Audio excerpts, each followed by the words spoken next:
പ്രേക്ഷകരെ, നേഷൻ ഫസ്റ്റിൻ്റെ പുതിയൊരു അധ്യായത്തിലേക്ക് സ്വാഗതം. ഞാൻ എസ് നന്ദഗോപൻ ഡൽഹിയിൽ നിന്ന് ചേരുന്നു. പ്രേക്ഷകരെ, ഇന്ന് ഭാരതത്തിൻ്റെ ഏറെ പ്രിയപ്പെട്ട രാഷ്ട്രപതിയായിരുന്ന APJ അബ്ദുൽ കലാമിൻ്റെ ചരമവാർഷികമാണിന്ന്. രാജ്യം ഇന്ന് അദ്ദേഹത്തെ വളരെ പാവനയോടുകൂടി സ്മരിക്കുകയാണ്. രാജ്യത്തെ യുവശക്തികൾക്ക് ചിന്തിക്കുവാനും അതേപോലെ തന്നെ സ്വപ്നം കാണുവാനും ആ സ്വപ്നങ്ങൾ യാഥാർത്ഥ്യമാക്കുവാനും പഠിപ്പിച്ച പ്രിയപ്പെട്ട APJ അബ്ദുൽ കലാമിൻ്റെ പാവന സ്മരണയ്ക്ക് മുന്നിൽ ആദരാഞ്ജലികൾ അർപ്പിച്ചുകൊണ്ട് ഇന്നത്തെ പ്രധാന വാർത്തകളിലേക്ക് കടക്കുകയാണ്. അതിനു മുമ്പ് നമുക്ക് APJ അബ്ദുൽ കലാമിനെ ഒന്ന് അനുസ്മരിച്ചാൽ, അദ്ദേഹം 1931 ഒക്ടോബർ 15-ാം തീയതി തമിഴ്നാട്ടിലെ രാമേശ്വരത്താണ് അദ്ദേഹം ജനിച്ചത്. അദ്ദേഹത്തിൻ്റെ ബാല്യകാലങ്ങളൊക്കെ തന്നെ കടുത്ത ദാരിദ്ര്യത്തിലായിരുന്നു. പത്രം വിറ്റായിരുന്നു അദ്ദേഹം ഉപജീവനം നടത്തിയത്. 2015 ജൂലൈ 27-ന് ഷില്ലോങ്ങിൽ ഇന്ത്യൻ ഇൻസ്റ്റിറ്റ്യൂട്ട് ഓഫ് മാനേജ്മെൻറ്റിൻ്റെ ഒരു പ്രഭാഷണ പരിപാടിയിൽ പങ്കെടുത്തുകൊണ്ടിരിക്കുമ്പോഴാണ് അദ്ദേഹത്തിന് ദേഹാസ്വാസ്ഥ്യം ഉണ്ടാകുന്നതും അദ്ദേഹം മരണപ്പെടുന്നതും. നേരത്തെ സൂചിപ്പിച്ചു, സാമ്പത്തികപരമായി ഏറെ പിന്നോട്ട് നിന്ന ഒരു കുടുംബത്തിൽ നിന്നുമാണ് അദ്ദേഹം വന്നത്. മദ്രാസ് IIT-യിൽ നിന്നും എയറോനോട്ടിക്കൽ എഞ്ചിനീയറിംഗ് പാസ്സായ ശേഷം അദ്ദേഹം ISROയുടെ ഉപഗ്രഹ വിക്ഷേപണ പദ്ധതികളിൽ അദ്ദേഹം അംഗമായിരുന്നു. DRDOയിൽ ഇന്ത്യയുടെ മിസൈൽ വികസന പദ്ധതികൾക്ക് അദ്ദേഹം നേതൃത്വം നൽകി എന്നുള്ളതാണ്. അഗ്നി, പൃഥ്വി തുടങ്ങിയ മിസൈൽ പദ്ധതികൾക്ക് അദ്ദേഹം നൽകിയ സംഭാവനകൾ കണക്കിലെടുത്താണ് മിസൈൽ മാൻ ഓഫ് ഇന്ത്യ എന്നുള്ള വിശേഷണം അദ്ദേഹത്തിന് വന്നത്. 2002 മുതൽ 2007 വരെ അദ്ദേഹം ഭാരതത്തിൻ്റെ 11ാമത് രാഷ്ട്രപതിയായി സേവനം അനുഷ്ഠിച്ചു. രാഷ്ട്രപതിയായി അദ്ദേഹം വിരമിച്ച ശേഷവും അദ്ദേഹം രാജ്യത്തുടനീളം സഞ്ചരിച്ച് യുവജനങ്ങളിൽ ആവേശം നൽകുവാൻ അല്ലെങ്കിൽ യുവജനങ്ങളോട് സംവദിക്കുവാൻ അദ്ദേഹം സമയം കണ്ടെത്തിയിരുന്നു എന്നുള്ളതാണ് ഏറെ നിർണായകം. സ്വപ്നം കാണുക, ആ സ്വപ്നങ്ങളാണ് ചിന്തകളാകുന്നത്, ചിന്തകളാണ് പ്രവർത്തികളാകുന്നത് എന്നുള്ള അദ്ദേഹത്തിൻ്റെ പ്രധാനപ്പെട്ട ആപ്തവാക്യം ഇന്ന് ഭാരതത്തിലെ ഓരോ യുവജനങ്ങൾക്കും ആവേശമാണ് എന്നുള്ള കാര്യത്തിൽ തർക്കമില്ല. ഇനി പ്രധാന വാർത്തകൾ പരിശോധിച്ചാൽ, ഇന്നൊരു ചരിത്ര ദിനമാണ്. യുവാക്കളെ സംബന്ധിച്ചിടത്തോളം, രാജ്യത്തെ യുവജനങ്ങളെ സംബന്ധിച്ചിടത്തോളം അല്ലെങ്കിൽ വിദ്യാർത്ഥികളെ സംബന്ധിച്ചിടത്തോളം ഒക്കെ ഒരു ചരിത്ര നിമിഷത്തിന് അവർ സാക്ഷ്യം വഹിക്കാൻ പോവുകയാണ്. പാർലമെൻറ്റ് ഇന്നൊരു പുതിയ ബില്ല് പരിഗണനയ്ക്ക് വരികയാണ്. മന്ത്രി ജിതേന്ദ്ര സിംഗാണ് ബില്ല് അവതരിപ്പിക്കുന്നത്. അതായത് ചോദ്യപേപ്പർ ചോർച്ചയുമായി ബന്ധപ്പെട്ടാണ് ഈ ബില്ല് അവതരിപ്പിക്കുന്നത്. ചോദ്യപേപ്പർ ചോർച്ച തടയുവാൻ വേണ്ടി നരേന്ദ്രമോദി സർക്കാർ വിവിധ പദ്ധതികൾ അല്ലെങ്കിൽ വിവിധ കാര്യങ്ങൾ ആവിഷ്കരിച്ചിട്ടുണ്ട്. അതിൽ ഏറ്റവും പ്രധാനം അതുതന്നെയാണ്. അതായത് പാർലമെൻറ്റിലൊരു anti paper leak bill, amendment bill വരുന്നു. അത് ഏറെ വിദ്യാർത്ഥികളെ സംബന്ധിച്ചിടത്തോളം ഏറെ നിർണായകമാണ്.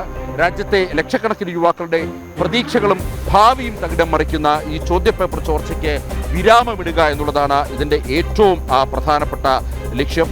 ഇതിൽ വളരെ കടുത്ത ശിക്ഷയാണ് ഈ ഇത്തരം ചോദ്യപേപ്പറുകളും മറ്റും ചോർത്തുന്നതിന് കടുത്ത ശിക്ഷയാണ് ഇതിൽ വിഭാവനം ചെയ്തിരിക്കുന്നത്. 10 വർഷം വരെ തടവ് ശിക്ഷ അനുഭവിക്കാവുന്ന ഒരു കുറ്റമായി ഇത് മാറുന്നു. മാത്രമല്ല 10 കോടി രൂപ പിഴ ഈടാക്കുവാനും സാധിക്കുന്നു എന്നുള്ളതാണ് ഇതിൽ ഏറ്റവും നിർണായകം എന്നുള്ളത്. മാത്രമല്ല ഇതുമായി ബന്ധപ്പെട്ട്, അതായത് ചോദ്യപേപ്പറുകൾ ചോരാതിരിക്കുവാൻ വേണ്ടിയും അല്ലെങ്കിൽ അതുമായി ബന്ധപ്പെട്ടുള്ള പ്രവർത്തനങ്ങൾക്ക് വേണ്ടിയും ഒരു പ്രത്യേക സമിതിക്ക് സർക്കാർ ഇന്നലെ രൂപം നൽകിയിട്ടുണ്ട്. അതിൻ്റെ പ്രവർത്തനങ്ങൾ ഇനി വരും ദിവസങ്ങളിൽ വളരെ കാര്യക്ഷമമായി മുന്നോട്ട് പോകും. ഒരു കാര്യം ഉറപ്പാണ്, രാജ്യത്തെ വിദ്യാർത്ഥികൾക്ക് ഇനി ഒരു പരീക്ഷാ പേപ്പർ അല്ലെങ്കിൽ ചോദ്യപേപ്പർ ചോർച്ച ഉണ്ടാകില്ല എന്നുള്ളൊരു ഉറപ്പ് കേന്ദ്ര സർക്കാരിൻ്റെ ഭാഗത്തു നിന്നും നൽകുന്നു എന്നുള്ളതാണ്. കേന്ദ്ര സർക്കാർ യുവജനങ്ങളുടെ ഭാവി വെച്ച് കളിക്കാൻ തയ്യാറല്ല എന്നുള്ളത് ഇതിനോടകം തന്നെ പ്രധാനമന്ത്രി നരേന്ദ്രമോദി വ്യക്തമാക്കി. ഇന്നലെ വൈകുന്നേരവും അദ്ദേഹം നേരിട്ട് രാജ്യത്തെ വിദ്യാർത്ഥികളുമായി സംവദിച്ചിരുന്നു. ആ സംഭാഷണത്തിലും അദ്ദേഹം വ്യക്തമാക്കിയത് യുവജനങ്ങളുടെ അല്ലെങ്കിൽ ഭാവി തലമുറ അത് ഭാരതത്തിൻ്റെ വാഗ്ദാനമാണ്. ആ വാഗ്ദാനങ്ങൾ അല്ലെങ്കിൽ ആ യുവതലമുറയെ നശിപ്പിക്കുന്ന ഒരു തരത്തിലുള്ള പ്രവർത്തനങ്ങളും രാജ്യത്തിന് അനുവദിക്കില്ല എന്നുള്ളതാണ് അദ്ദേഹം വ്യക്തമാക്കിയത്. ഏതായാലും വലിയ രീതിയിലുള്ള ഈ ചോദ്യപേപ്പർ ചോർച്ച തടയുവാൻ വേണ്ടിയുള്ള പ്രവർത്തനങ്ങൾ സർക്കാർ കാര്യക്ഷമമാക്കുമ്പോൾ ഇന്ന് പാർലമെൻറ്റിൻ്റെ പരിഗണനയ്ക്ക് ആ ബില്ല് വരുന്നു. ആ ബില്ല് വരുമ്പോൾ സ്വാഭാവികമായും പ്രതിപക്ഷം സ്വീകരിക്കുന്ന നിലപാട് ഏറെ നിർണായകമാകും. പ്രതിപക്ഷം കഴിഞ്ഞ ഏറെ ദിവസമായി, കഴിഞ്ഞ 20-ാം തീയതിയാണ് സഭാ നടപടികൾ, മൺസൂൺ കാലത്തിലെ സഭാ നടപടികൾ ആരംഭിച്ചത്. അന്നു മുതൽ പ്രതിപക്ഷം സഭ സ്തംഭിപ്പിക്കുകയാണ്. സ്വാഭാവികമായും ഇന്നും സഭ സ്തംഭിപ്പിക്കുവാനുള്ള നീക്കങ്ങളിലേക്കായിരിക്കും പ്രതിപക്ഷം കടക്കുക എന്നുള്ള കാര്യത്തിൽ തർക്കമില്ല. പ്രതിപക്ഷത്തിന് സ്വാഭാവികമായും സഭയ്ക്കുള്ളിലേക്ക് വരുമ്പോൾ ഭരണപക്ഷത്തിൻ്റെ ഭാഗത്തു നിന്നും പല ചോദ്യശരങ്ങൾ നേരിടേണ്ട ഒരു സാഹചര്യം ഉണ്ടാകും. ആ ചോദ്യശരങ്ങൾക്ക് മുന്നിൽ പതറാതിരിക്കുവാൻ പ്രതിപക്ഷത്തിൻ്റെ മുന്നിൽ ഒരേ ഒരു ഉപായം മാത്രമേ ഉള്ളൂ, സഭ സ്തംഭിപ്പിക്കുക എന്നുള്ളതാണ്. അതുതന്നെയാണ് കഴിഞ്ഞ ഏതാനും ദിവസങ്ങളായി, കഴിഞ്ഞ 20-ാം തീയതി മുതൽ പ്രതിപക്ഷം കാട്ടുന്നത്. രാജ്യം അതിന് സാക്ഷ്യം വഹിക്കുകയാണ്. ഇന്നിപ്പോൾ വീണ്ടും വളരെ നിർണായകമായ ഈ ഒരു ബില്ല് അവതരിപ്പിക്കുമ്പോൾ, അതായത് ചോദ്യപേപ്പർ ചോർച്ചയുമായി ബന്ധപ്പെട്ട് അതിനെ തടയിടുവാൻ വേണ്ടി ഉതകുന്ന ബില്ല് അവതരിപ്പിക്കുമ്പോൾ അതിനോട് പ്രതിപക്ഷം എത്രമാത്രം സഹകരിക്കുമെന്നുള്ളത് കാത്തിരുന്ന് കാണേണ്ടതാണ്. ഏതായാലും ലഭ്യമായ സൂചനകൾ പ്രകാരം പ്രതിപക്ഷം ഇന്നും സഭ സ്തംഭിപ്പിക്കുവാനുള്ള നീക്കങ്ങളിലേക്ക് കടന്നിരിക്കുകയാണ്.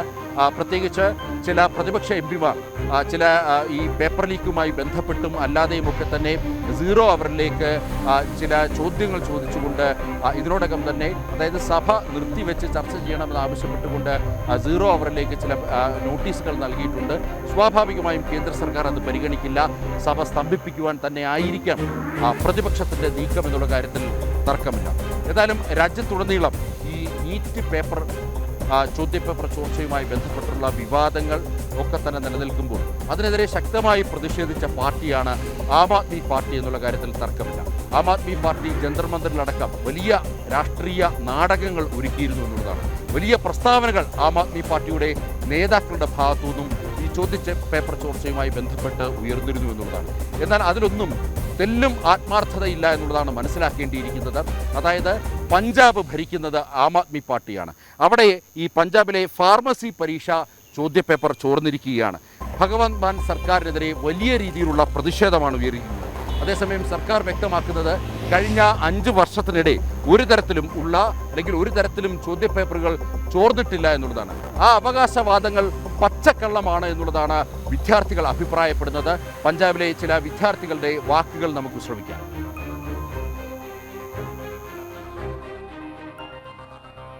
मुख्यमंत्री साहब का जैसे कि अभी बयान आया था कि पंजाब में उनकी 5 सालों की सरकार में आज तक भी पेपर लीक नहीं हुआ, तो उनसे मेरा सवाल ये है कि जो पंजाब में अभी बीते दिनों में फार्मेसी अधिकारियों की जो परीक्षा होती है उसका पेपर कैसे लीक हो जाता है। हालांकि दिनों में कॉकरोच जनता पार्टी का सुना है आपने, बड़ा नाम चला था। दिल्ली जंतर मंतर में इन्होंने प्रोटेस्ट किया कि नीट एग्ज़ाम पेपर लीक हुआ। तो मैं ये पूछना चाहता हूँ कि हमारे पंजाब के मानयोग जो हमारे सीएम हैं वो वहाँ के स्टूडेंटों का हाल पूछते हैं। पंजाब का एजुकेशन मिनिस्टर वहाँ पे इधर उधर तुरता फिरता है कि वो देखता है कि मतलब बच्चों को पूछता है कि बच्चों आप ठीक हो, आपको चोट नहीं लगी। तो मैं उनसे ये सवाल करना चाहता हूँ कि पंजाब का स्टूडेंट नहीं, पंजाब का यूथ नहीं। വിദ്യാർത്ഥികൾ അഭിപ്രായപ്പെടുന്നത് പൊള്ളയായ വാഗ്ദാനങ്ങളും അതേപോലെ തന്നെ വ്യാജ അവകാശവാദങ്ങളും ഉന്നയിച്ചുകൊണ്ട് പഞ്ചാബിലെ ജനങ്ങളെ ആം ആദ്മി പാർട്ടി സർക്കാർ വഞ്ചിക്കുകയാണ് എന്നുള്ളതാണ് വിദ്യാർത്ഥികൾ അഭിപ്രായപ്പെടുന്നത്. ആ അഭിപ്രായങ്ങളിൽ ഏറെക്കുറെ യാഥാർത്ഥ്യമുണ്ട് എന്നുള്ളത് മനസ്സിലാക്കണം. പ്രത്യേകിച്ച് ഈ നീറ്റ് ചോദ്യപേപ്പർ ചോർച്ചയുമായി ബന്ധപ്പെട്ട് ജന്തർ മന്ദിറിൽ വലിയ സമരങ്ങൾ സംഘടിപ്പിക്കുന്ന, അല്ലെങ്കിൽ അത്തരം സമരങ്ങളോട് ആഭിമുഖ്യം പുലർത്തുന്ന, അത്തരം സമരങ്ങൾക്ക് ഐക്യദാർഢ്യം പ്രഖ്യാപിക്കുന്ന ആം ആദ്മി പാർട്ടി ഭരിക്കുന്ന പഞ്ചാബിൽ ഫാർമസി ചോദ്യപേപ്പർ ചോർന്നിരിക്കുകയാണ്. അതിനെതിരെ പ്രതിഷേധം കടുക്കുമ്പോഴും ഒരക്ഷരം പോലും ഉരിയാടുവാൻ വേണ്ടി അരവിന്ദ് കെജ്രിവാളോ അല്ലെങ്കിൽ പഞ്ചാബ് മുഖ്യമന്ത്രിയോ തയ്യാറാകുന്നില്ല എന്നുള്ളത് ഖേദകരമായ വസ്തുതയാണ്. കർണാടകത്തിൽ കോൺഗ്രസ് ശിഥിലമായി കൊണ്ടിരിക്കുകയാണ്. അവിടെ DK ശിവകുമാറും സിദ്ധരാമയ്യയുമായുള്ള പോരിന് ഒരു അറുതി വരുത്തുവാൻ വേണ്ടി കോൺഗ്രസിൻ്റെ കേന്ദ്ര നേതൃത്വത്തിന് ഇതുവരെയായിട്ടും സാധിച്ചിട്ടില്ല എന്നുള്ളതാണ് യാഥാർത്ഥ്യം. അതായത് സമവായത്തിനായി പല ചർച്ചകൾ നടത്തി. സമവായം എന്നുള്ള പേരിൽ ചർച്ചകൾക്ക് ശേഷം പുറത്തേക്ക് ഇറങ്ങുന്നു നേതാക്കന്മാർ. വീണ്ടും പരസ്പരം ചെളിവാരി എറിയുകയും തമ്മിത്തല്ലുകയും പോരിടുകയുമാണ് കർണാടകയിൽ ചെയ്യുന്നത്.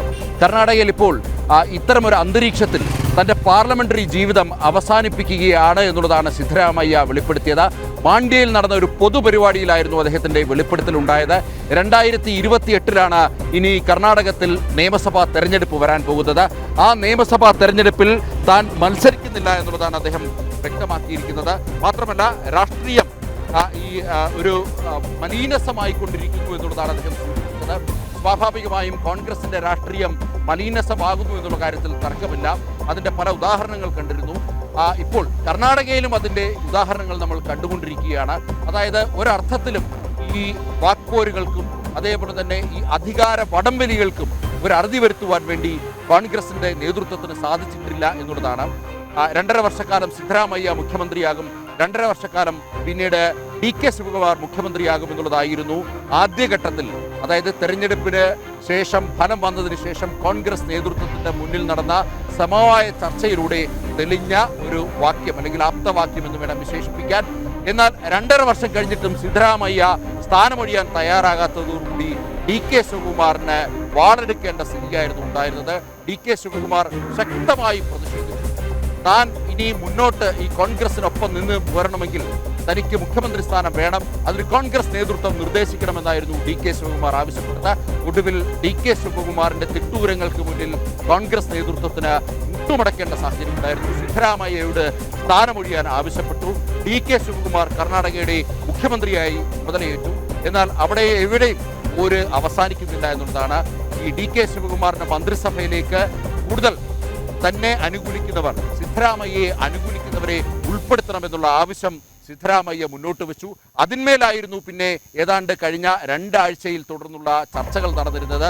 ആ ചർച്ചകളിലും സമവായമായില്ല എന്ന് മാത്രമല്ല, കോൺഗ്രസിന്റെ ദേശീയ നേതൃത്വം ഡൽഹിയിലേക്ക് വിളിപ്പിച്ച ഇരു നേതാക്കന്മാരുമായി ചർച്ച നടത്തി. എന്നിട്ടും അതിൽ സമവായമായില്ല. 50-ലധികം MLA-മാർ ഈ തങ്ങൾക്ക് മന്ത്രിസ്ഥാനം വേണമെന്ന് ആവശ്യപ്പെട്ടുകൊണ്ട് രംഗത്തെത്തിയിരിക്കുന്നു. എന്നാൽ ന്യൂനപക്ഷ പ്രീണനമാണ് അവിടെ കർണാടകയിൽ കോൺഗ്രസ് നടത്തുന്നത്, DK ശിവകുമാറിന്റെ നേതൃത്വത്തിൽ നടക്കുന്നത് എന്നുള്ളതാണ്. ജാതി സമവാക്യങ്ങൾ, പ്രാദേശികവാദങ്ങൾ, ഭാഷാ അടിസ്ഥാനം, അതേപോലെ തന്നെ മറ്റ് പരിഗണനകളൊന്നുമില്ലാതെ ന്യൂനപക്ഷങ്ങളെ മാത്രം പരിഗണിക്കുന്ന രീതിയാണ് കർണാടകത്തിൽ അവലംബിക്കുന്നത് എന്നുള്ളതാണ് പൊതുവിൽ ഉയർന്നു വരുന്ന ഒരു ആക്ഷേപം. അതായത് ഈ ന്യൂനപക്ഷങ്ങളെ കൂടുതലായി മന്ത്രിസഭയിൽ ഉൾപ്പെടുത്തുവാൻ വേണ്ടിയുള്ള നീക്കങ്ങൾ നടക്കുന്നു എന്നുള്ളതാണ് പ്രധാനമായും നോക്കിക്കാണേണ്ടത്. ഇതിനെതിരെ വലിയ പ്രതിഷേധം ഉയരുന്ന ഒരു സാഹചര്യമാണ് നിലനിൽക്കുന്നത്. ഒപ്പം മറ്റൊരു പ്രധാനപ്പെട്ട വാർത്തയിലേക്ക് പോയാൽ, ബീഹാറിൽ കഴിഞ്ഞ ദിവസം ഈ നീറ്റ് ചോദ്യപേപ്പർ ചോർച്ചയുമായി ബന്ധപ്പെട്ട് ബീഹാറിൽ കഴിഞ്ഞ ദിവസം ഇടതുപക്ഷ സംഘടനകളുടെയും കോൺഗ്രസിന്റെയും ഒക്കെ നേതൃത്വത്തിൽ ഒരു പ്രതിഷേധ മാർച്ച് നടന്നിരുന്നു. ആ പ്രതിഷേധ മാർച്ച് അക്രമാസക്തമായിരുന്നു. അതായത് പൊതുമുതൽ വ്യാപകമായി നശിപ്പിക്കപ്പെട്ടു എന്നുള്ളതാണ്. പോലീസുകാരെ കയ്യേറ്റം ചെയ്തു. യൂണിഫോമിലുള്ള ഡ്യൂട്ടിയിലുള്ള പോലീസുകാരെ കല്ലും അതേപോലെ തന്നെ ഇരുമ്പ് വടികളും ഉപയോഗിച്ച് ആക്രമിച്ചു. നിരവധി പോലീസ് വാഹനങ്ങൾ തകർത്തു. പൊതുമുതൽ അങ്ങനെ വ്യാപകമായി നശിപ്പിക്കപ്പെട്ടു എന്നുള്ളതാണ്. അതിൽ ഇപ്പോൾ ഒരു മുൻ മന്ത്രിയായിരുന്ന തേജ് പ്രതാപ് യാദവിനെ, RJDയുടെ നേതാവാണ് അദ്ദേഹത്തിനെ ഇപ്പോൾ അറസ്റ്റ് ചെയ്തിരിക്കുകയാണ്. നോൺ ബെയിലബിൾ ഒഫൻസിലാണ് അദ്ദേഹത്തെ അറസ്റ്റ് ചെയ്തിരിക്കുന്നത്. അതായത് പൊതുമുതൽ നശിപ്പിച്ചതിനും ഈ യൂണിഫോമിലുള്ള ഡ്യൂട്ടിയിലുള്ള ഉദ്യോഗസ്ഥരെ കയ്യേറ്റം ചെയ്തതിനുമൊക്കെയാണ് കേസ് രജിസ്റ്റർ ചെയ്തിരിക്കുന്നത്. കോടതിയിൽ ഹാജരാക്കി അദ്ദേഹത്തെ റിമാൻഡ് ചെയ്തിരിക്കുന്നു.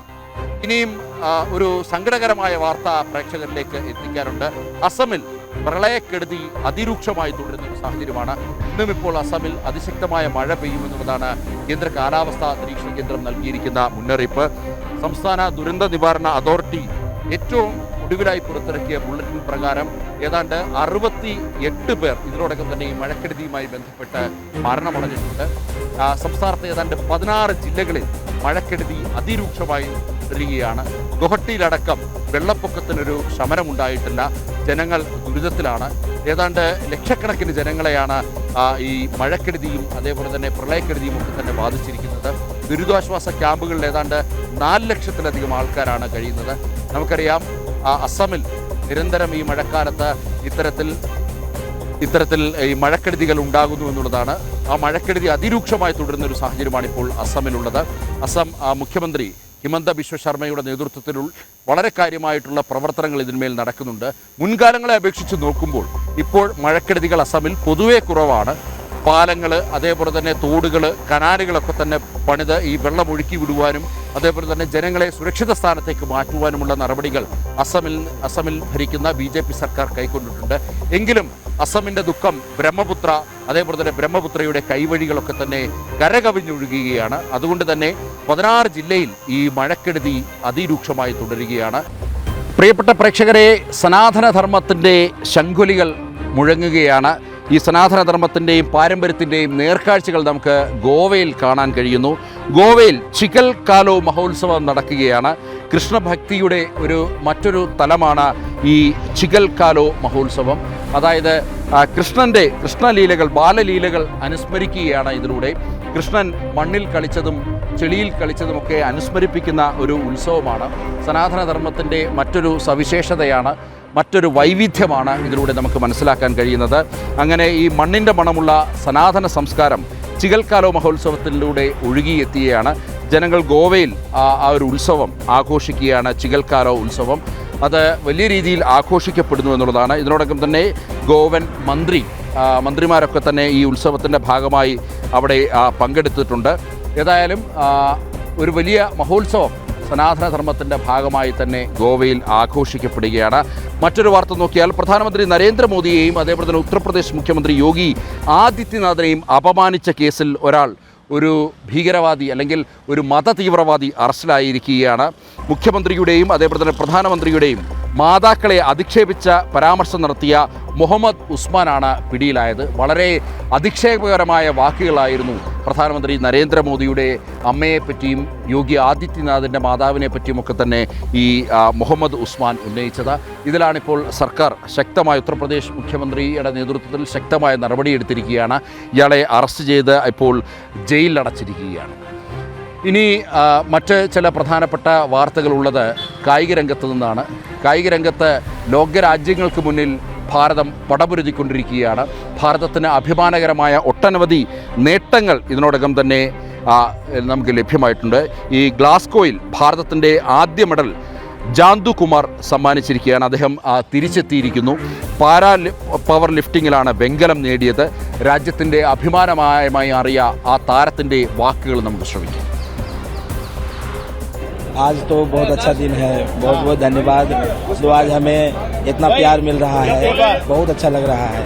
पहला मेडल हमने इंडिया के लिए दिया, अपना देश की झंडा लहराए, बहुत अच्छा लग रहा है। अभी थोड़ा सा निराशा है कि हम देश के लिए तो गोल्ड नहीं ला पाए, थोड़ा सा ये।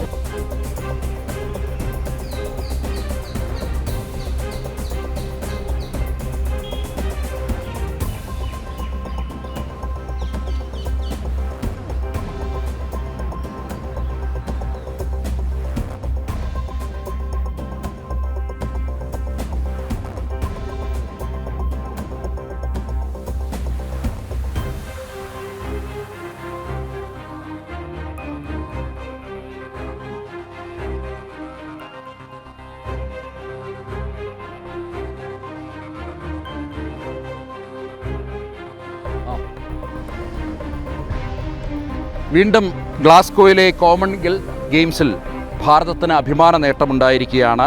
ഭാരതത്തിനൊരു വെള്ളിത്തിളക്കം സമ്മാനിച്ചിരിക്കുകയാണ് തമിഴ്നാട്ടിൽ നിന്നുമുള്ള താരം രാജ മുത്തുപ്പാണ്ടിക്ക് പുരുഷന്മാരുടെ ഈ പവർ ലിഫ്റ്റിങ്ങിൽ വെയ്റ്റ് ലിഫ്റ്റിങ്ങിൽ 65 കിലോഗ്രാം വിഭാഗത്തിൽ ആകെ 286 കിലോ ഉയർത്തി ഭാരതത്തിൻ്റെ താരം തമിഴ്നാട്ടിൽ നിന്നുമുള്ള രാജ മുത്തുപ്പാണ്ടി വെള്ളി മെഡൽ നേടിയിരിക്കുകയാണ്. അദ്ദേഹത്തിൻ്റെ വാക്കുകൾ കൂടി ശ്രമിക്കും. लास्ट 23-24 नेशनल्स में मैंने गोल्ड लिया. उसके बाद मैंने मोदी नगर में 2 साल से ट्रेनिंग किया वेट लिफ्टिंग वॉरियर्स में. इसी के लिए हमने प्रिपरेशन किया. डिसअपॉइंटमेंट तो हूँ पक्का, क्योंकि जैसे मेरा ऊपर मेरा कोच भी ट्रस्ट किया था कि हम गोल्ड के लिए हम पूरा एफर्ट लगाएंगे, लेकिन मैंने अच्छा नहीं किया. मैं डिसअपॉइंटमेंट हूँ. പ്രേക്ഷകരെ, കോമൺവെൽത്ത് ഗെയിംസിൽ പാകിസ്ഥാന്റെ മുഖത്ത് കനത്ത പ്രഹരം ഏൽപ്പിച്ചുകൊണ്ട് ഭാരതത്തിൻ്റെ ബോക്സിംഗ് താരം ജാദു മണി സിംഗ് അദ്ദേഹം മെഡൽ നേടിയിരിക്കുകയാണ്. പാക് താരത്തിനെതിരെയാണ് അദ്ദേഹം ബോക്സിംഗ് റിങ്ങിലേക്ക് ഇറങ്ങിയിരിക്കുന്നത്. അങ്ങനെ പാകിസ്ഥാൻ്റെ മുഖത്ത് കൃത്യമായി പ്രഹരം ഏൽപ്പിച്ചുകൊണ്ട് ഭാരതത്തിന് അവിടെയും ബോക്സിങ്ങിലും കോമൺവെൽത്ത് ഗെയിംസിൽ ഒരു അഭിമാന നേട്ടം കൈവരിച്ചിരിക്കുകയാണ്. കോമൺവെൽത്ത് ഗെയിംസ് തുടരുകയാണ്. കൂടുതൽ മെഡലുകൾ ഭാരതത്തിനുണ്ടാകുമെന്നുള്ള പ്രതീക്ഷയാണ്. രാജ്യം കായിക രംഗത്ത് ഏറെ കുതിച്ചുയരുന്നു എന്നുള്ളതിൻ്റെ നേർക്കാഴ്ച കൂടിയാണ് ഈ കോമൺവെൽത്ത് ഗെയിംസിൽ ഭാരതം ഇപ്പോൾ നേടിക്കൊണ്ടിരിക്കുന്ന അഭിമാനകരമായ നേട്ടം. ഏതായാലും ഇന്നത്തെ നേഷൻ ഫസ്റ്റ് ഇവിടെ അവസാനിക്കുകയാണ്. വരും മണിക്കൂറുകളിൽ പ്രേക്ഷകരിലേക്ക് കൂടുതൽ വാർത്തകൾ എത്തിക്കാനുണ്ട്. പ്രത്യേകിച്ച് ഇന്നിപ്പോൾ പാർലമെൻറ്റിൽ ഈ ചോദ്യപേപ്പർ ചോർച്ചയുമായി ബന്ധപ്പെട്ട് അതിനെതിരെയുള്ള ബില്ലെത്തുന്നു. അങ്ങനെ കൂടുതൽ വാർത്തകൾ പ്രേക്ഷകരിലേക്ക് എത്തുകയാണ്. ഞാൻ എസ് നന്ദഗോപൻ. ഇന്നത്തെ നേഷൻ ഫസ്റ്റ് ഇവിടെ അവസാനിക്കുന്നു. പ്രിയപ്പെട്ട പ്രേക്ഷകർക്ക് നമസ്കാരം.